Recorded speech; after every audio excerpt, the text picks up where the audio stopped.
শনিবার দিন হঠাৎ আর.কে নগর ভেটেরিনারি কলেজ এবং চিকিৎসা কেন্দ্রটি পরিদর্শনে যান মন্ত্রী সুধাংশু দাস। সেই সময় মন্ত্রীর সঙ্গে ছিলেন এলাকার বিধায়ক রতন চক্রবর্তী। এদিন ভেটেরিনারি কলেজ এবং হাসপাতালটি পরিদর্শন করে সন্তুষ্টি ব্যক্ত করেন দপ্তরের মন্ত্রী সুধাংশু দাস। এক সাক্ষাৎকারে তিনি বলেন, কলেজ এবং চিকিৎসা কাজকর্ম সঠিকভাবেই চলছে, এখানে কোনো খামতি নেই। সরকারের পক্ষ থেকে যে সমস্ত সুযোগ সুবিধাগুলো দেওয়া হচ্ছে তা জনগণ সঠিকভাবে পাচ্ছে কিনা সেই বিষয়টি খতিয়ে দেখার জন্যই উনার এই সফর বলে অভিমত ব্যক্ত করেন মন্ত্রী সুধাংশু দাস। আর.কে নগর স্থিত ভেটেরিনারি আমাদের কলেজ এবং হসপিটাল যেটা রয়েছে এটাতে আমরা ভিজিট করেছি। ভিজিট করার মূল উদ্দেশ্য হচ্ছে আমাদের দপ্তরের পক্ষ থেকে যে সমস্ত সুযোগ সুবিধাগুলি দেওয়া হয়েছে পাবলিকের জন্য স্পেশালি, তো সেগুলি সঠিকভাবে তারা সার্ভিস দিচ্ছেন কিনা না এই বিষয়গুলি আমরা দেখেছি। এছাড়াও এখানে পেশেন্ট যারা আসেন তাদের কীরকম অসুবিধা হচ্ছে, কোথাও কোনো রকমের স্পেসিফিক কোনো ইস্যু আছে কিনা না এগুলি সমস্ত বিষয়ে আমরা খতিয়ে দেখেছি।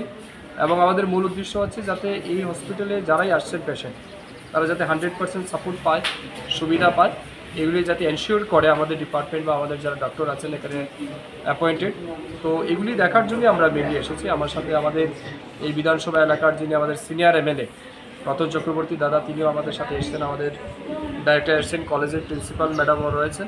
তো আমাদের ভিজিটের মূল উদ্দেশ্য যাতে এই হসপিটালকে ব্যবহার করে অত্র এলাকার যারা প্রাণী পালক আছেন তাদেরকে যাতে সব রকমের সুবিধা এবং চিকিৎসা পরিষেবা আমরা সময়ের মধ্যে দিতে পারি, তার জন্য আমরা এসেছি এবং এগুলি দেখে গেলাম।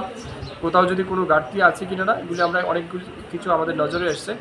আগামী দিনে এগুলিকে আমরা অবশ্যই রেকটিফাই করব এবং নতুন নতুন আরও অত্যাধুনিক ইকুইপমেন্ট যাতে হসপিটালকে আমরা প্রোভাইড করতে পারি তার জন্য আমরা বলেছি যারা ইনচার্জ রয়েছেন যা আমাদেরকে প্রপোজাল পাঠানোর জন্য, এবং অবশ্যই আমরা আগামী কিছুদিনের মধ্যে সেগুলিকে ফুলফিল করব।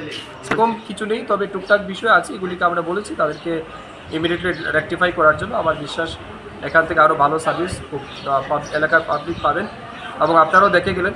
এবং আমরা অত্যন্ত আনন্দিত যে আমাদের এই হসপিটাল থেকে বিভিন্ন রকমের ফ্যাসিলিটি দিচ্ছেন এবং আমাদের অনেক জুনিয়র ডক্টররা এখানে ট্রেনিং করছেন, তাদের মাধ্যমেও যারা এলাকার প্রাণী পালক আছেন তারাও সার্ভিস পাচ্ছেন। So it is satisfactory.